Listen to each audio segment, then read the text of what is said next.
Hi guys, இன்னைக்கு vlog என்னன்னு பார்த்தீங்கன்னா, வீட்டிலேயே மரவள்ளி கிழங்கு சிப்ஸ் எப்படி செய்கிறதுன்னு தான் பார்க்கலாம் ஃப்ரெண்ட்ஸ்.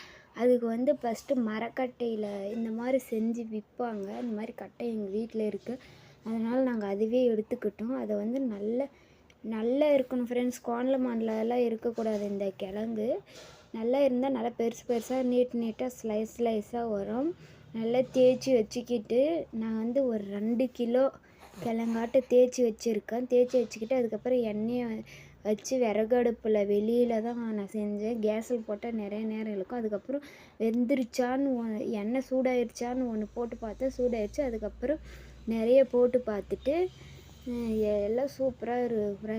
இந்த சிப்ஸு மட்டும் போடவே தின்னு ஆயிரும். ஆனால் நான் இன்றைக்கி 2 கிலோன்றதுனால எங்களுக்கு ஒரு வாரத்துக்கு கூட இல்லை, ஒரு 3 நாளைக்கே ஆயிரும் எங்கள் வீட்டில் இருக்கிறவங்களுக்கு. கடையில் வாங்காமல் இந்த சிப்ஸை கூட தருமபுரி இந்த மாதிரி வெளியில் போனால் நம்ம வந்து கடையில் காசு கொடுத்து வாங்கணும். அது வந்து ஒரு 50 ரூபாய்க்கு வாங்கினா கூட ஒரு ஆளுக்கு கட்டாது.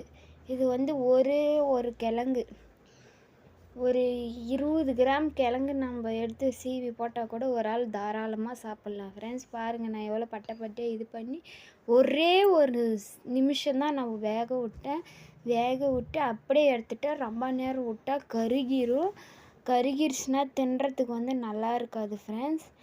அதுக்கப்புறம் நான் எவ்வளோ சுட்டிருக்கேன்னு பார்க்கலாம் வாங்க ஃப்ரெண்ட்ஸ். சிப்ஸு பாருங்கள், நான் வந்து ஒரு அரை எண்ணெய் கூட சுட்டு வச்சுருக்கேன். எங்களுக்கு எப்படியும் ஒரு வாரத்துக்கு ஸ்நாக்ஸ்க்கு வந்து எங்கேயும் போக தேவையில்லை.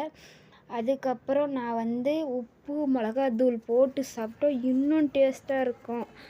நீங்களும் ட்ரை பண்ணி பாருங்கள். உப்பு மிளகாத்தூள் இல்லை பெப்பர் தூள் கூட போட்டுக்கலாம். பெப்பர் தூள் போட்டால் அவ்வளவோ இதுக்கு நல்லா இருக்காதுன்னு நினைக்கிறேன். அதுக்கப்புறம் உப்பு தூளெல்லாம் போட்டுட்டு கலக்கி சாப்பிட்டா நல்லாயிருக்கு ஃப்ரெண்ட்ஸ். வீடியோ பிடிச்சிருந்தால் லைக் பண்ணுங்கள், கமெண்ட் பண்ணுங்கள், ஷேர் பண்ணுங்கள், சப்ஸ்கிரைப் பண்ணுங்கள். சப்ஸ்கிரைப் பண்ணிவிட்டு நல்லா என் வீடியோ பிடிச்சிருந்தா இன்னும் சொல்லுங்கள். வேறு எதனா ஸ்நாக்ஸ் வீடியோ போடலாம் ஃப்ரெண்ட்ஸ்.